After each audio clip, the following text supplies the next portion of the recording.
Well, there you are again. This is the 6th session in our series, and we're trying something a little different.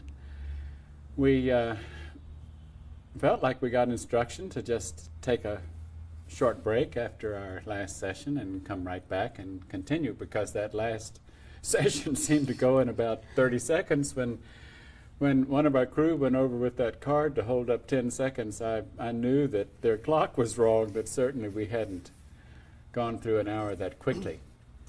But I'll hope that we're right, that we do have instruction to proceed, and so we're going to dive right in and pick up where we left off.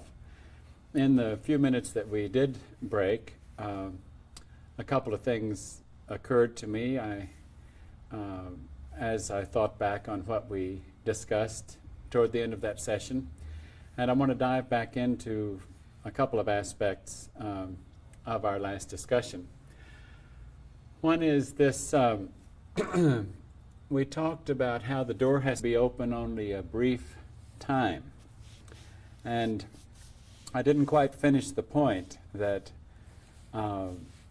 if you really play it out in your imagination, that if there was an organization out there that was saying, move out of your world, leave everything, and they literally and physically did that, when you hear more the particulars of what overcoming are, you could see that if it ever caught on, it would have a significant effect on the structure of things and be a threat to somewhat the system that Satan or Lucifer has engaged for society at this point in an age. So it would be detrimental.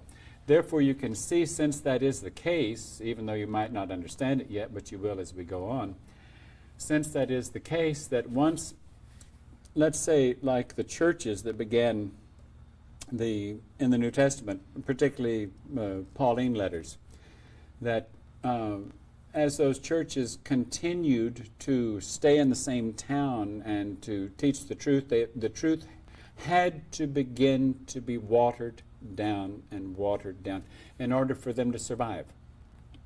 Or every last follower in every little church would have disappeared, and in order to protect their endeavor of change, in the same way that in 75 we had to disappear in order to be isolated. In other words, we had to be separated out or lifted out in order to be free to do what we had to do. And the same thing would have to happen if you continue to take an interest in this, and the further we go, it speaks to you, then you would recognize that, goodness, I'm going to be shortly, literally, physically, dropping out of the world. Now, also another point that I mentioned briefly was the martyrdom that occurred 2,000 years ago, and I said it certainly isn't necessary as an aspect of overcoming, even though the possibility exists. But I feel that I must mention that religions that elevate such things as martyrdom are certainly against our Father's kingdom. Our hope is that if this aspect of the harvest is successful, that we will be able to do it without too much interference. But if the needed interference for us, or I say if it is needed in order to bring us more quickly to where we have to become, in order to be survivable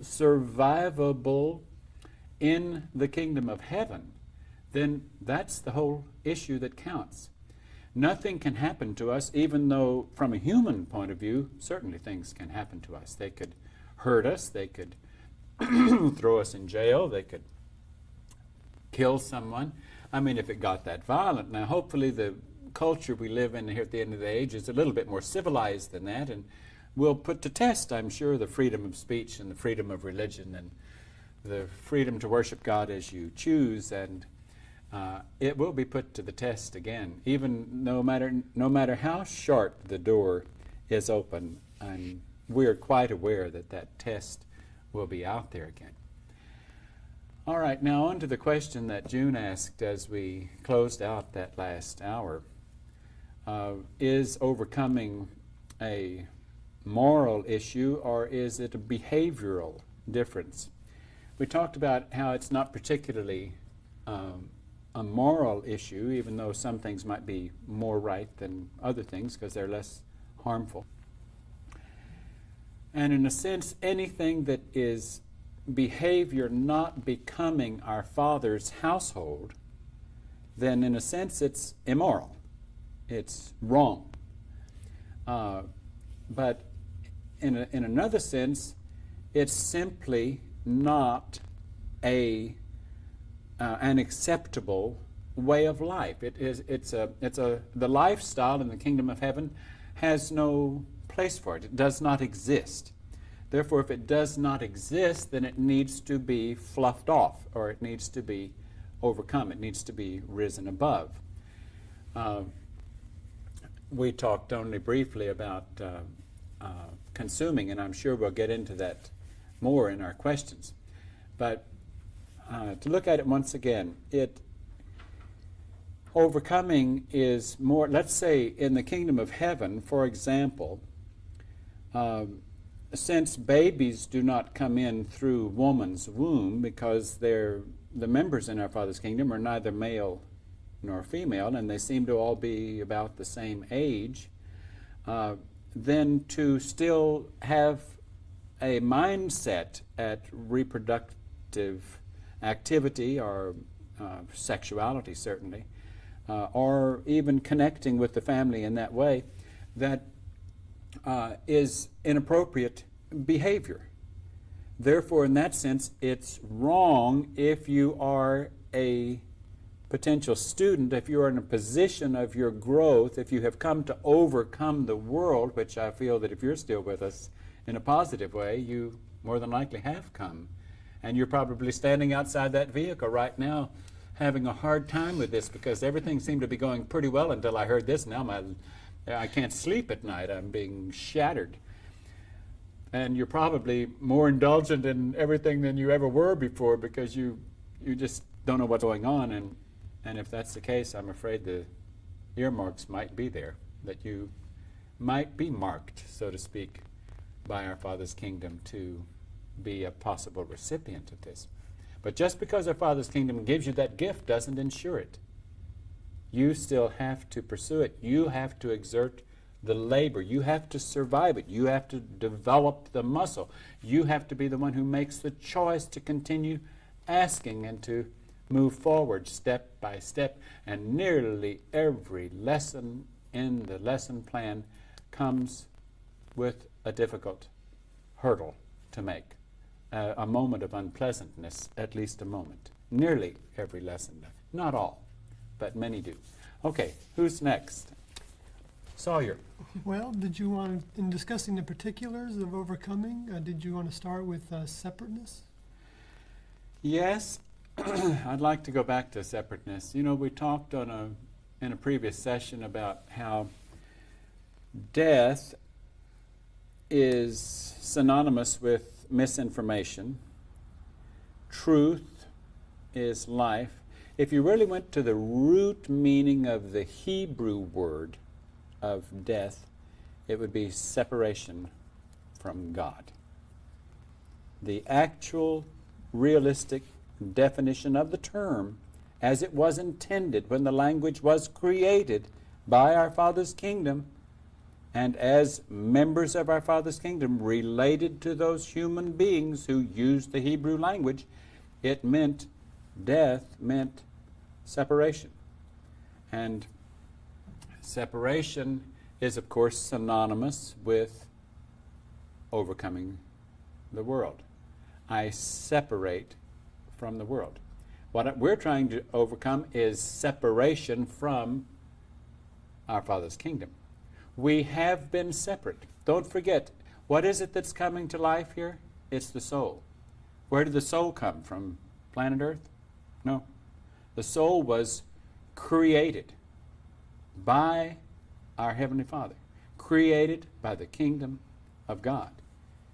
It it was nurtured by him. It came only from him. So in that sense, every soul that finds its place in his household is returning home, like E.T., wanting to go home. If that soul begins to awaken, it knows, I'm going home, even though I don't remember anything about home. It's been so long, and I've been so tiny and so insignificant, and now I'm going to know what home is like, even though I've been separated. How many thousands of years have I been separated? So, and more than likely, those of you who would choose to separate at this time and let us assist you in your birth, and you're going through this canal, the pangs that you would experience would, and put you on the other side, would be unequal to anything that you have ever experienced before. And you can realistically know that this sounds like we're trying to set you up to feel good about yourself, but it's not really the case. You came from the kingdom of heaven to do this. You have been saved, you've been set aside in our Father's kingdom. You also got a briefing before you left on what you might expect. You got some assistance in picking out a vehicle that you could associate with to some degree, even from inception or conception.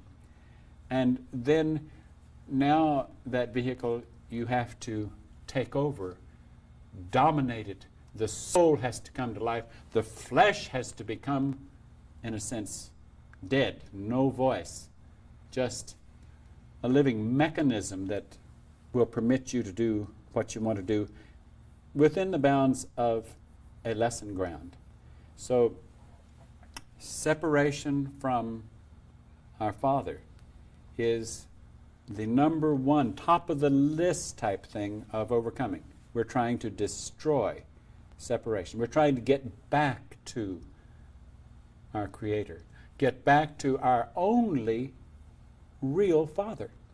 Now, even though our Father's kingdom in this particular age that we're in did associate with, like we've talked about before, the Jews and those who followed Jesus. But think way back in the early parts of the age when our Father's kingdom even hovered over the camp and a spacecraft or a cloud and related to them and gave instructions to Moses and to the priests, and they saw this fire there, and they saw this cloud at certain times of day, and it was a cloud at other times, and it would move, and it would follow them where they would go, and they'd have a place where they could go and sit and concentrate on the lessons that they were receiving. So in a sense, our Father's kingdom actually had a member from that kingdom in a vehicle from that kingdom, nurturing them, taking them through certain lessons. But believe it or not, the human beings that they were associating with very quickly lost sight of the value of that and the importance of that, and wanted their own way. I want this to eat. And he'd say, well, you shouldn't be eating. Well, I'm tired of eating this. I want to eat that. And I need to do this. And so pretty soon the member says, well, I can't tell you what to do. You have to make choices. You're no good to our Father's kingdom if I force you to do something. I can lay before you what would be best for you, but then you have to make the choice. And if you insist on compromising it, then I'll help you even pick your compromise in the least harmful way to you. And so that whole business from Egypt and then into the Promised Land and all was just making one compromise after another for the sake of the ones who continued to turn away from the will of the member of our Father's kingdom that was seeing them through that process. Let's go on to our next aspect. June? Well, I think you kind of touched on this, but what about independence, doing what you want to do when you want to do it? Well, I don't feel that I've really touched on it because, boy, is that a booger. If there ever is an influence that's certainly up in the high, hard to overcome area, that's certainly one that's difficult for many individuals. And Lucifer certainly knows how to get a grasp in that one, because that's one of his strong points. That's one he likes to keep you thinking or happy and is doing what you want to do when you want to do it. Once you start in the overcoming process, you don't have that freedom. You have the freedom to walk out the door anytime you want to. But when someone is assigned the task of taking you through a birth canal from the human kingdom into our Father's kingdom, it's not like the one who took the tribes from Egypt into Israel, making compromises because they kept insisting upon it. It's a different timetable. And the member from our Father's kingdom that is a representative associating with you in that transition isn't willing to compromise that much, or does not get instruction to compromise that much. They'll compromise a little and then they tighten the belt again. Because the object is we have a short time to get a long distance. And in order to take advantage of the short time, then it does require very accelerated forward motion.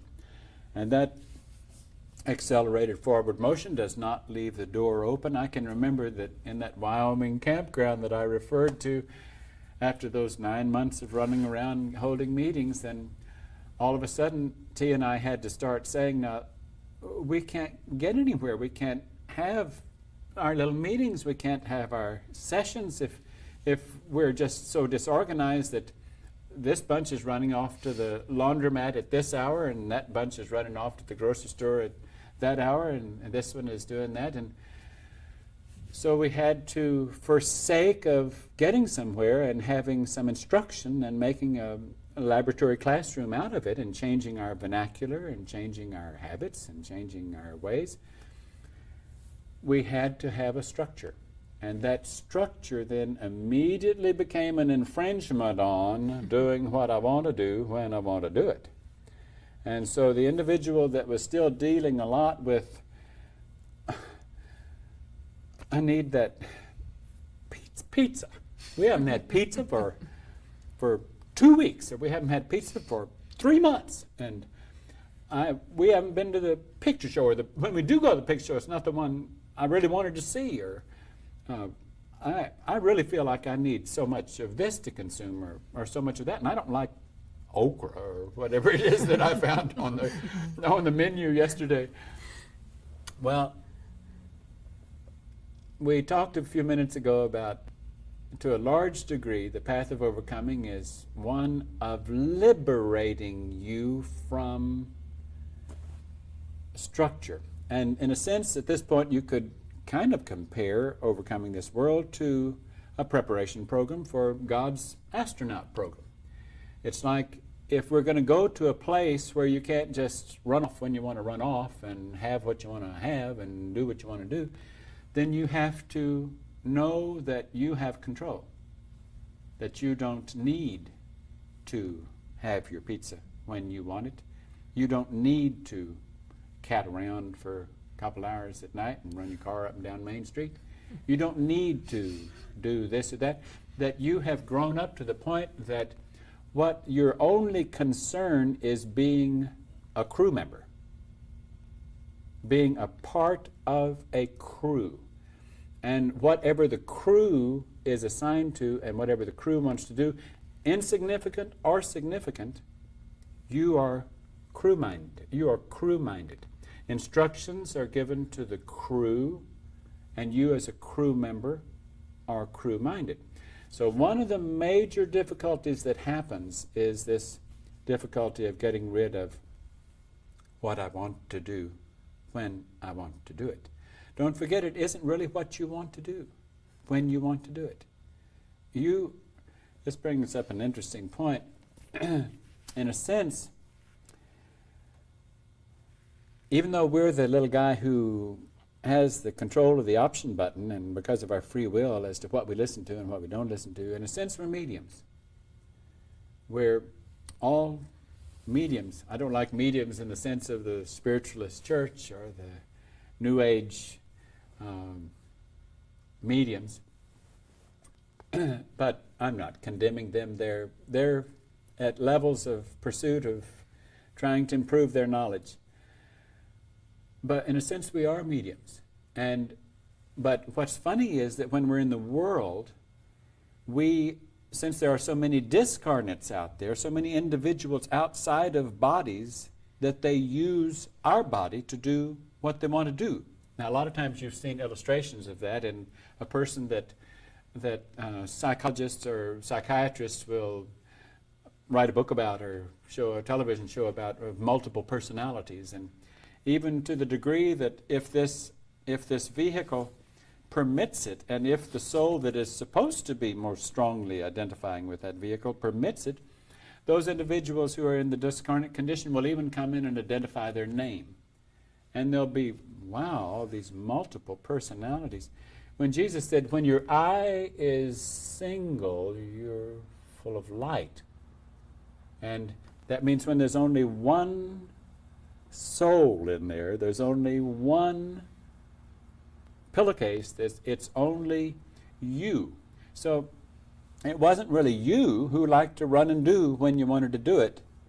It was you permitting others to use you to run when they wanted you to run and indulge in what they wanted to indulge, because they could only get feeling and satisfaction from participating in your vehicle, in a sense cohabitating in your vehicle with you in order to get their desire taken care of. So in that sense, we're mediums. Our desire is to become vessels, another word, same thing, for the mind of our Father's kingdom. But certainly not in the sense of that humans interpret mediumship. Because even though we would like to be able to kind of get in some unconscious or trance state and say to our older member, just use us, I'll disappear, you use us. It says, no, that's ridiculous. We're not that stupid. Come on now. If you ask me, I'll feed you information if you're asking the right thing, and if it's information that I have instruction to feed to you, then I'll give it to you. And in that sense, we are expected to grow up a little bit and understand how that mechanism of information works. What's our next question? Well, in overcoming independence, what about like needing recognition or attention? Okay, so in a sense, this wanting to do what I want to do when I want to do it, that's a kind of independence. We'll call that, we said separateness is kind of top of the list, and we'll make independence maybe somewhere close to the top of the list of something that needs to be overcome. And you said independence, is it also?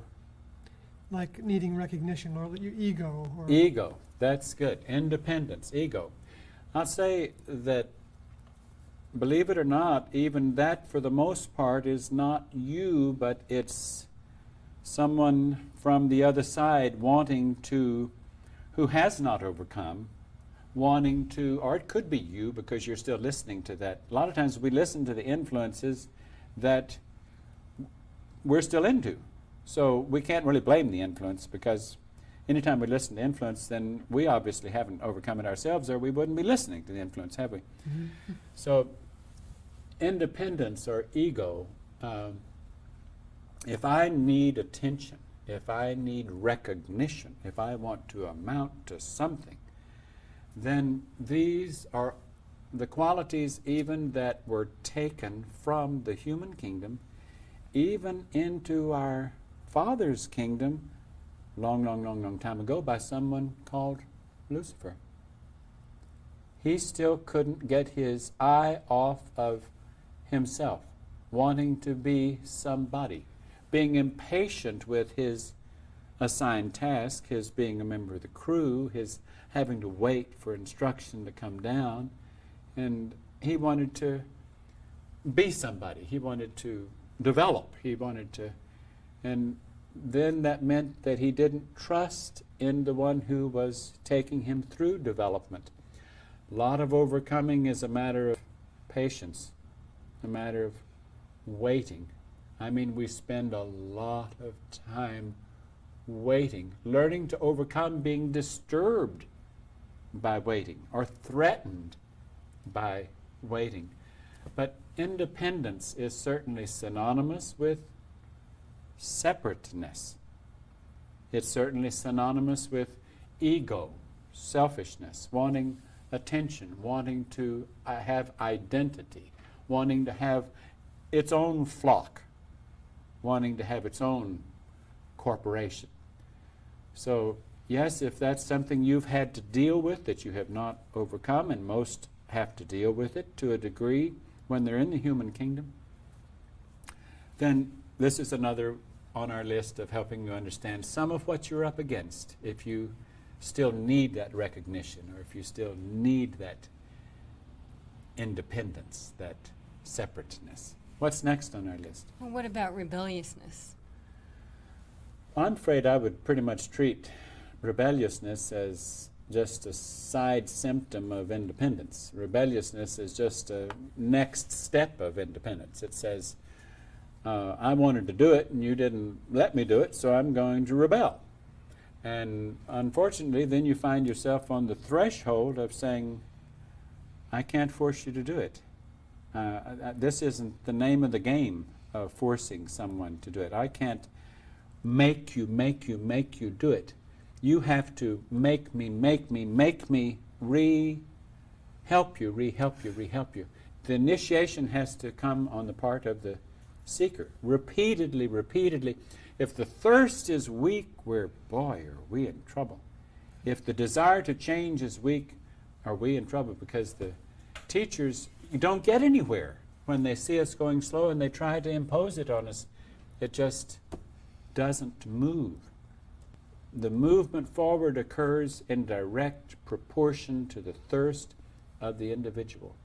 The desire for change, the desire of speed in that change, the muscle exerted to control that change, to rise out of that desire and discard it and look for something better and be ready for it and say, here I am, I'm ready for the next step and the next instruction. Of course, you'll be surprised those old tests keep coming back, and the next level sends them back to us to be sure that we've really licked them and to give us another little chance to prove that we have. We can re-examine them. Sometimes they come back even stronger. We thought, wow, I thought I'd gotten past that one. Didn't have to deal with that anymore. Then some night in the middle of the night, or in total surprise, you have something in return that you thought you had really overcome, and comes at such a shock. But pretty soon you get wise and you know that it's going to return. And you're prepared for it. But you don't think about it. If you fear it and think about it, you're inviting it. So you have to block it. It doesn't exist. Don't even acknowledge it. It isn't there. And then when it comes and you're surprised, you deal with it. You get rid of it. And then you learn to be quicker at dealing with it. Quicker and quicker and quicker. So that, like at first, you might make the mistake of hearing its argument. And then soon you hear less of its argument and less of its argument. And then as you progress, then you even begin to smell it before you can even identify its argument. And you put up a block for it. You put a big old Yale lock on that door before it gets to the door, because you could smell that particular quality or characteristic returning that you had once listened to. What's next on our list? Well, it occurred to me when you were talking about independence that our viewers might not, will they be left void feeling if they get rid of their independent thinking? No, I'm glad you brought that up. Yes, that's good. The more you overcome, the more when you run around in the human world, all of these discarnates that are using you to be their medium, and they're having their own pleasure through you, they also are really making a place for you in the world. I mean, they give you identity. They give you success and career. They for example, it does not mean that if a soul is in a vehicle and that soul very quickly is a child prodigy at the piano, that soul was necessarily a good pianist at a lifetime. That soul may have had just a little bit of piano experience in a previous lifetime, and then a real proficient pianist says, I've found one that has enough proficiency that I think I can hop into, and boy, can we go. And then does that vehicle and that soul get excited because here comes a pianist in, and this person has developed into just an astounding success as a pianist because he had the needed ingredients for this soul that was not really the one that could have taken possession. Now, actually, any of those souls can take possession if they want to. A lot of them don't really want to take possession. They just want to use. Because once you take possession, then you're responsible for it. And you've also endured running everybody else off. All these other cohabitating influences that were trying to utilize that soul. But that independence thing, like I said, really wasn't independence. It was these other influences, these other discarnates, using you to accomplish what they wanted to accomplish. So to answer Sawyer's question, as you run those guys off, you begin to lose your talents. You begin to lose your identity. Everyone arrives at a condition where they say, I just don't even know who I am anymore. I've just lost everything. And even though that can seem so traumatic to them, it's the best place they can find themselves. Because at that point they can turn right around and say, I must be succeeding in this task of overcoming. What do I want to be? I want to be putty. I want to be putty in the hands of my Heavenly Father's kingdom. That's what I said I craved. Now here I'm put to the test. Do I crave that? Do I care whether I, or do I want only to be a servant? Do I even want to be a servant?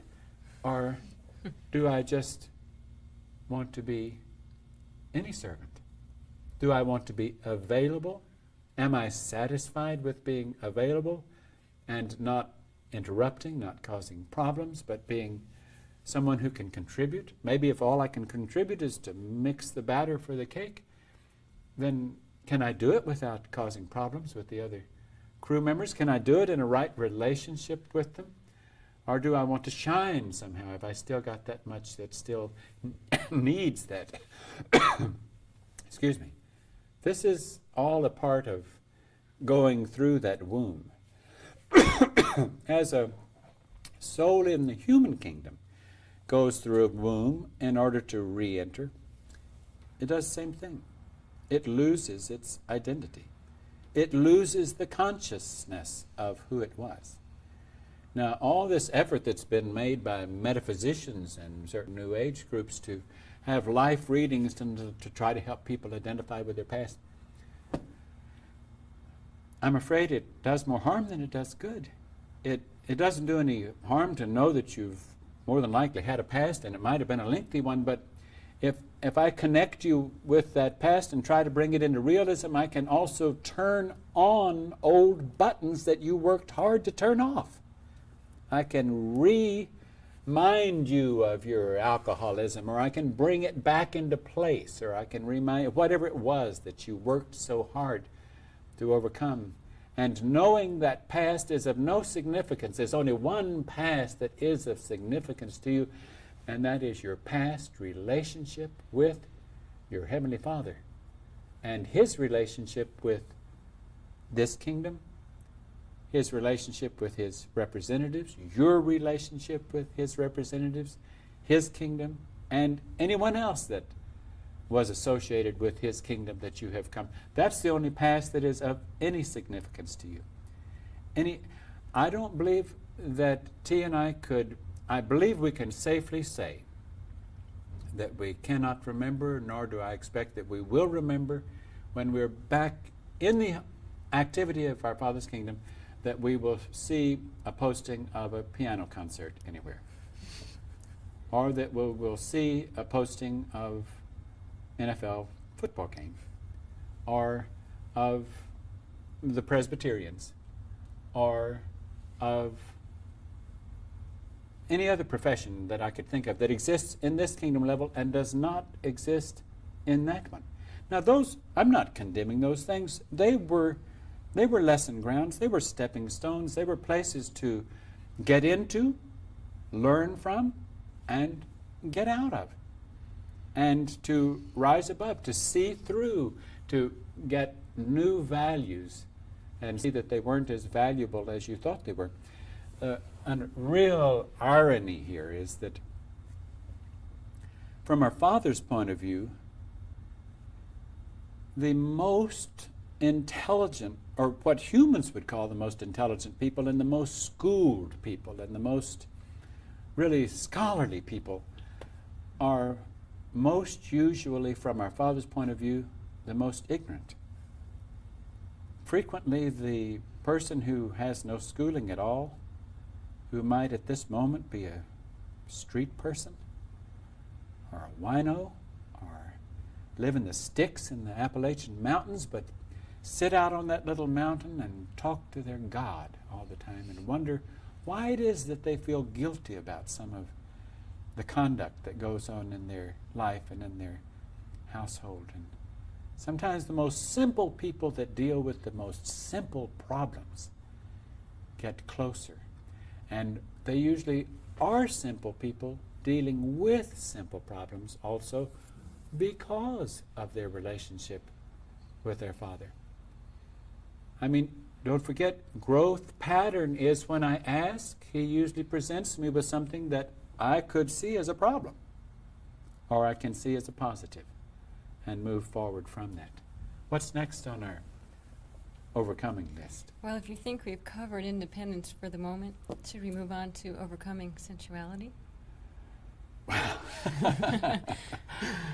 Overcoming independence for the moment and talking about sensuality. I'm sure we'll come back to independence, but sensuality is such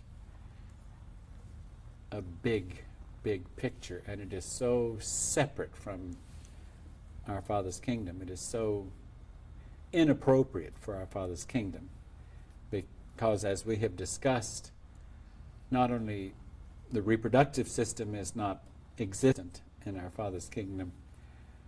Of course, sensuality has many aspects. If you consider it, all of the senses, the emotions, the moods, the needing of affection, the needing of attention, all of those are aspects of sensuality. The indulgence in stimulants, in needing your coffee or needing your alcohol or needing your booze or whatever it is that you like to hide in. But let's narrow sensuality down for a few minutes to sexuality, because it's certainly as major an issue for humans, if not the area that Satan works the hardest to keep you addicted to. I don't know of a human that isn't addicted to sensuality and sexuality. Of course, if they weren't, they wouldn't be a human, so I'm pretty safe in saying that.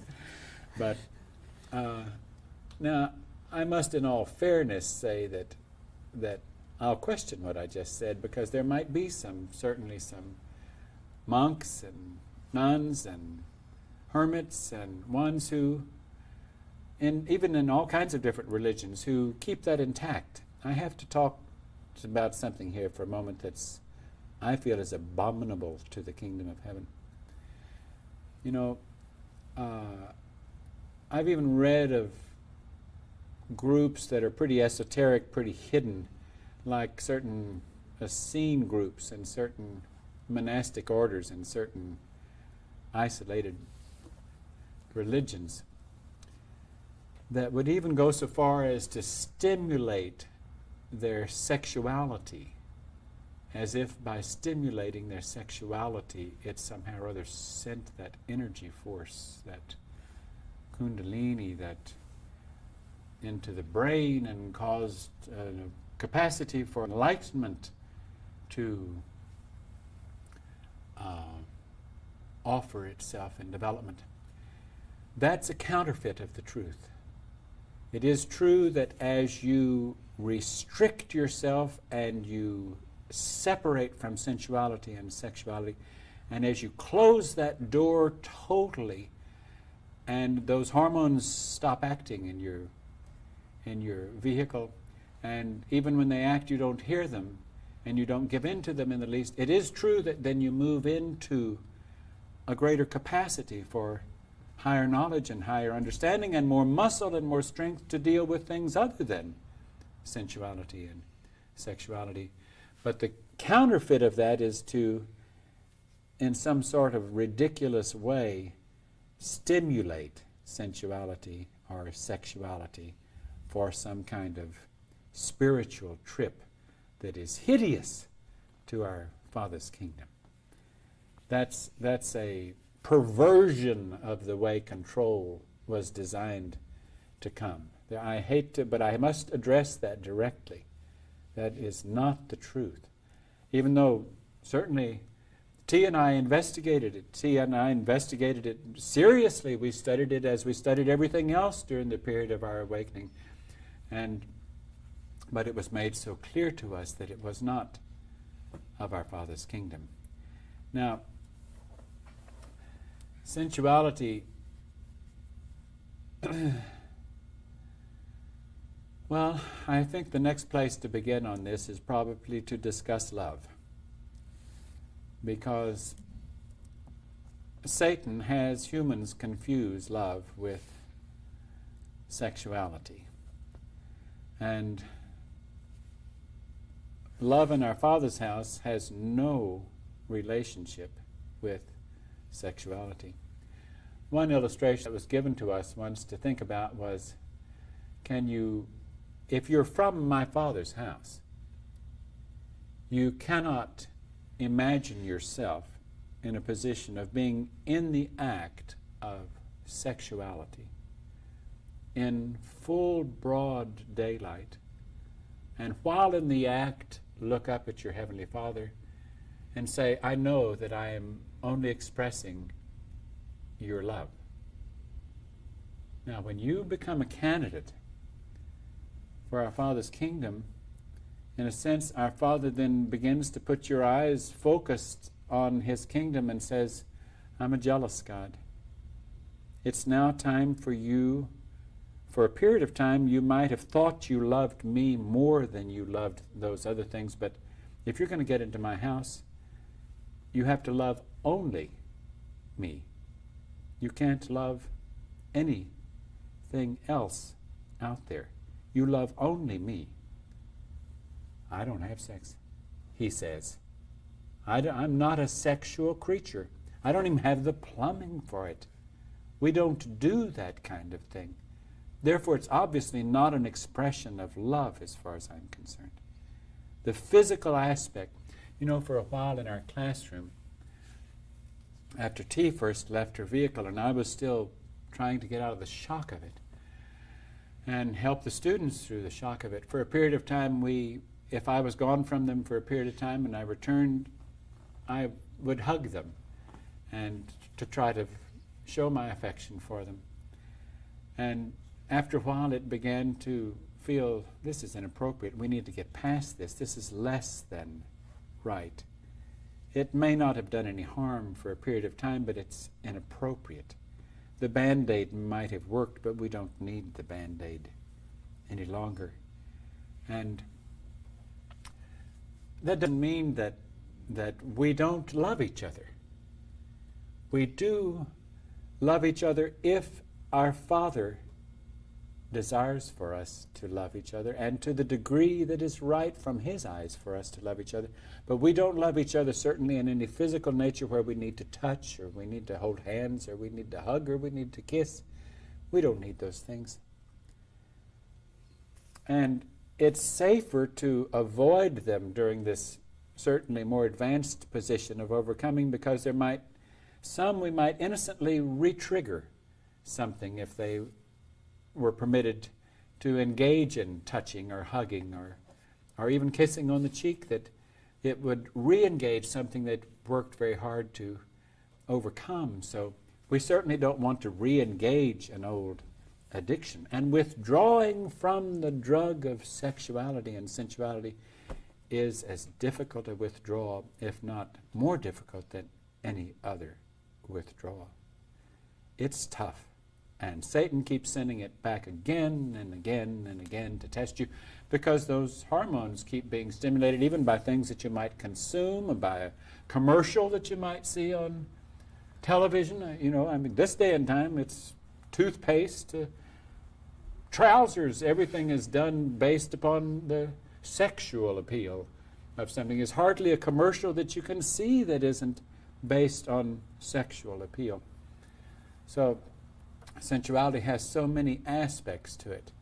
But remember, since it is not a behavior that even exists in our Father's kingdom, then therefore to someone who's trying to get from here to there, it's something we have to go through the withdrawal of, we have to overcome, we have to rise above, we have to have in control, and we get help having it in control. We don't need to fall off the wagon. We learn not even to listen to it. We learn to quickly turn our head. If a magazine would catch our eye in a supermarket and it had pictures on it that would have triggered the vehicle in a previous time, then we quickly don't see it. If a television show or a movie, if there's a moment of, it's almost as if a movie doesn't even hit the sale. It can hardly hit the marketplace if it doesn't have certain amount of scenes in it of sensuality or sexuality. And if you've really advanced in the process of overcoming, you're very sensitive to those vibrations, and you're very uncomfortable with those vibrations. And you have to quickly you don't need to stand up and wave a flag or, shout at the audience and say, "Oh, turn that film off." But you certainly need to control and not view, have control of your eyes, not let it see it, not let it even see it internally. When Jesus said, if someone looks upon someone lustfully, they've committed the act. There's no difference. So if we do that act even in our head, we certainly haven't overcome the act. We might have taken one step. We're not doing the act physically, but that's just one step. When we don't even permit those thoughts, those images to come into our head. So it's a big item. It's a major item. It has many, many facets and many lessons. Now, I've mentioned things like movies and magazines and the fact that we don't just go where we want to, when we want to go. And you could think that we live a pretty sterile existence, and it's only as sterile as we like it. But and I don't mean for you to misunderstand that, but we view a lot of television. We go to movies. We have a lot of variety in the things that we consume. We have a lot of times to sit and have lessons and meetings, even when we're broken into separate groups in different places. We have all kinds of things given to us that serve as the vehicle for our lessons. Now, it's true that if we had to deal with a lot of restlessness, then we have to get control of that. We have books to read. We have not only Bibles, but we have all kinds of books to read, and just about everything that you can think of, but certainly not things that would trigger or turn on old things that we're working so hard to overcome. Even though some of the books that we might have some pages in it of that, is the same as when different ones in the class will climb in a vehicle and go to the movie. They know that they can see that movie and they can turn off that scene. But they also do censor the movie to the degree that if the movie has too much of that in it, they consider it off their list. They don't want to see it. It's not worth it to them. But, while I'm thinking about a movie, I have to bring up that the class recently saw the movie Hook. And it was interesting that, and of course Hook represents the evil, or Satan, and Peter Pan represented the good guy. And when Hook had Peter's rightful son in his presence, he wanted really to see if he couldn't get Peter's children to see him as Father and to imitate him. He didn't have much success with Peter's daughter. She couldn't quite stop doing anything but missing Peter. But with the son for a while, because the son didn't really understand much about Peter as his father, the son for a while bought into Hook because Hook gave him so much attention and elevated him so, as does Satan. Gives you a lot of attention. He elevates you so, and he even lets you imitate him. He can give you all kinds of success and authority and power and things of this world. But as soon as Peter came back in the picture and Peter's son really began to see Peter for what he was, the son knew that he apologized to his father, and he said, I'm yours, I'm not, this is not my father. And he quickly realized how much he had gone astray, because he really, and of course Peter felt guilty, because Peter felt like he hadn't really let his son know him, that what his son knew of him wasn't enough to win him. So Peter certainly understood how his son could go for Hook. Well, I'm sorry, I had to bring that illustration up, but it was a good one. And the movie had a lot of good parallel lessons in it as far as the conflict between good and evil are concerned. What's next on our little list? I think there were some particulars about sensuality that we were... Well, yes.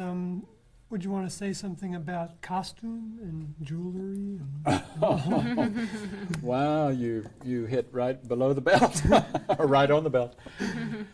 Okay, this gets into an area that we could certainly switch into a gear where you could say, oh, those that are with this representative or with this group or with this cult, they seem to have an identity.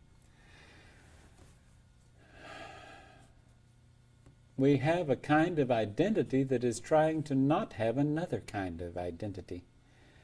Since we're moving into a world that is genderless, then we try to not be gender. June is not trying to look like a male. Sawyer's not trying to look like a female. They're trying to be neither. They're trying to be both in the purest sense, but not in the human sense.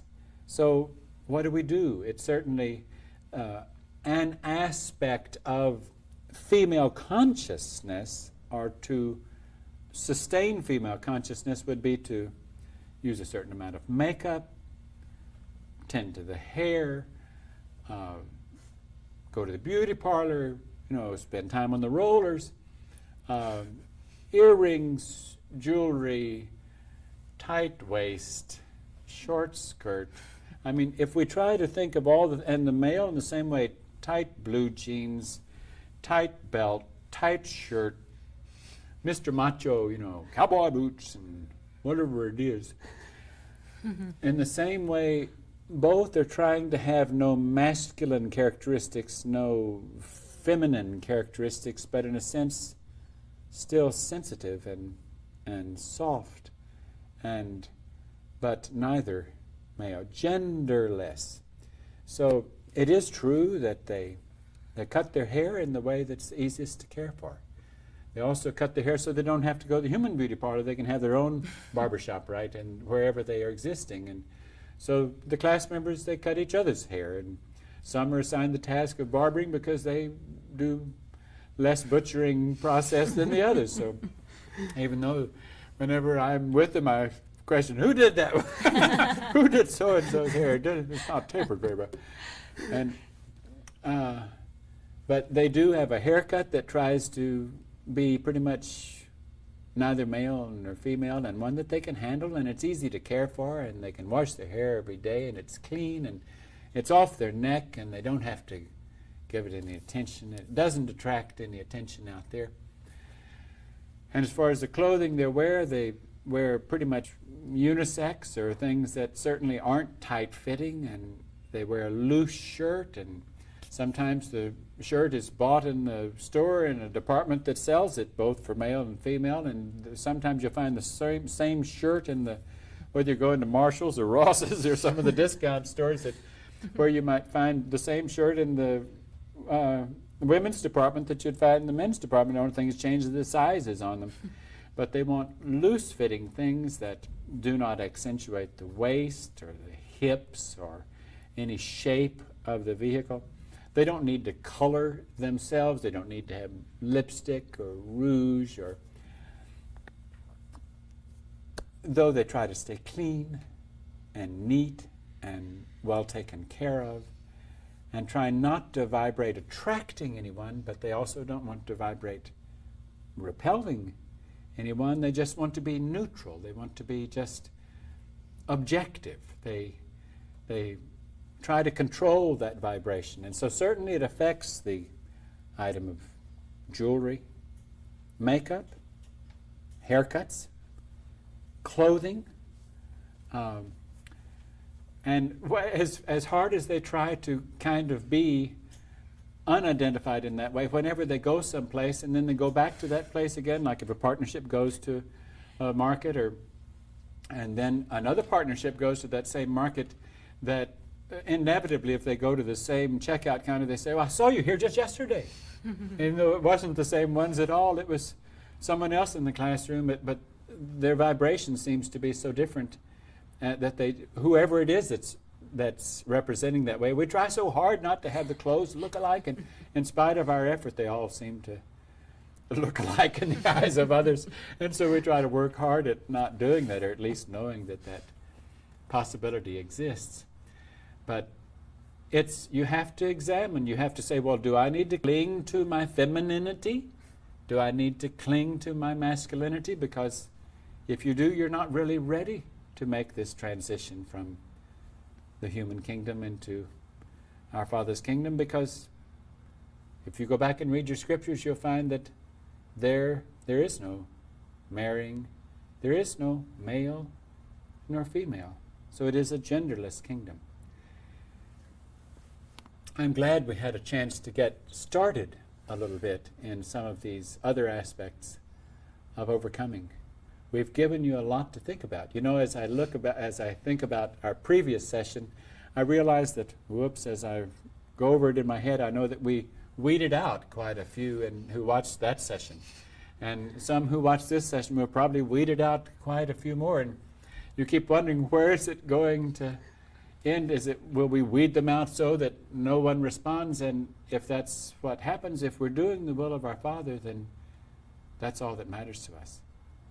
We're not getting any points by how many might listen to us and follow us. We only want to do what is instruction from our Father's kingdom. I see those cards, and that last one said 10 seconds, and that one now says 5. And we'll see you in our next session, and we're glad that we're here.